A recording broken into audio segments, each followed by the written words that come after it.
அனைவருக்கும் வணக்கம். சற்றுமுன் வெளியான முக்கிய அறிவிப்பின்படி குடும்பத் தலைவிகள் அனைவரும் பயன்பெறும் வகையில் கலைஞர் மகளிர் உரிமைத்தொகை திட்டத்தின் கீழ் புதிய மாற்றங்கள் குறித்து முக்கியமான 3 அறிவிப்புகள் வெளியாகியுள்ளன. இதை பத்தி நம்ம வீடியோல பார்க்கிறோம். வீடியோவை ஸ்கிப் பண்ணாம பாருங்க. வீடியோக்குள்ள போறதுக்கு முன்னாடி இந்த வீடியோக்கு ஒரு லைக் பட்டனை பிரஸ் பண்ணிக்கோங்க. உங்களுக்கு கலைஞர் மகளிர் உரிமைத்தொகை திட்டம் குறித்து முக்கியமான தகவல்களை துல்லியமாக தெரிஞ்சுக்க வேண்டும்னா இந்த சேனலை சப்ஸ்கிரைப் பண்ணிக்கோங்க. வாங்க வீடியோக்குள்ள போகலாம். தமிழ்நாட்டில் பெண்களுக்கு மாதந்தோறும் ரூபாய் 1000 வழங்கும் கலைஞர் மகளிர் உரிமைத்தொகை திட்டம் கடந்த 2023ஆம் ஆண்டு செப்டம்பர் 15ஆம் தேதி முதலமைச்சர் மு.க. ஸ்டாலினால் தொடங்கி வைக்கப்பட்டது.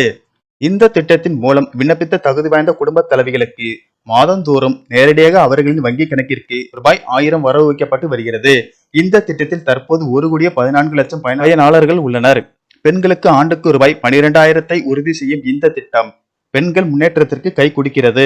அடுத்த சில மாதங்களில் 1,00,000 பயனாளர்கள் கலைஞர் மகளிர் உரிமைத்தொகை திட்டத்தில் சேர்க்கப்படலாம் என கூறப்படுகிறது.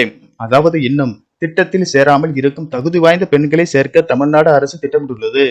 மேலும் வரும் மார்ச் 14ஆம் தேதி பட்ஜெட் தாக்கல் செய்யப்பட இருக்கிறது. இதுதான் திமுகவின் கடைசி முழு பட்ஜெட் என்பதால் கலைஞர் மகளிர் உரிமைத்தொகை திட்டத்தில் விரிவாக்கம் செய்து அறிவிப்பு வெளியாகலாம் என கூறப்படுகிறது. தற்போது இத்திட்டத்தில் வழங்கப்பட்டு வரும் ரூபாய் 1000 உரிமைத்தொகை அதிகரிக்க வாய்ப்பு இருப்பதாக கூறப்படுகிறது. மற்ற மாநிலங்களில் பெண்களுக்கு ஊக்கத்தொகை அதிகமாக வழங்கப்பட்டு வரும் நிலையில் தமிழ்நாட்டில் ரூபாய் 1,500 முதல் ரூபாய் 2,000 வரை உயர்த்தப்படலாம் என எதிர்பார்க்கப்படுகிறது. வழக்கமாக மகளிருக்கு 1000 ரூபாய் வங்கி கணக்கில் ஒவ்வொரு மாதமும் 15ஆம் தேதியை ஒட்டி வரவு வைக்கப்படும். இந்நிலையில் இந்த மாதம் சற்று முன்னதாகவே மகளிர் உரிமைத்தொகை வங்கி கணக்கில் வரவு வைக்கப்படலாம் என கூறப்படுகிறது.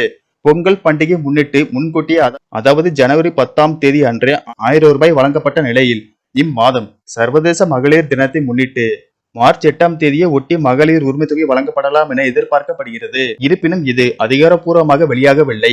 டெல்லியில் மகளிருக்கு ரூபாய் 2,500 வழங்கும் திட்டம் குறித்த அறிவிப்பும் ஒடிசாவில் சுபத்ரா திட்டத்தின் கீழ் 2வது தவணையாக 5,000 ரூபாயும் மார்ச் மாதம் 8ஆம் தேதி சர்வதேச மகளிர் தினத்தில் வெளியாகின்றன.